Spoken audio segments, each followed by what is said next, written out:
Herkese merhaba arkadaşlar, kanalıma hoş geldiniz. Yepyeni bir videoyla karşınızdayım. Arkadaşlar, bugünkü videomuzda Türkiye'nin ünlü oyuncusu Akın Akınözü'nün çekildiği Veliaht dizisinin yeni bölümünden yepyeni görüntüler geldi. Ben de bu muhteşem görüntüleri sizler için YouTube kanalımda video halinde sunuyorum arkadaşlar.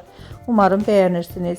Videomu beğendiyseniz kanalımı izlemeyi ve bildirim butonuna basmayı unutmayın. Şimdilik benden bu kadar olsun. Yeni videomuzda görüşmek üzere.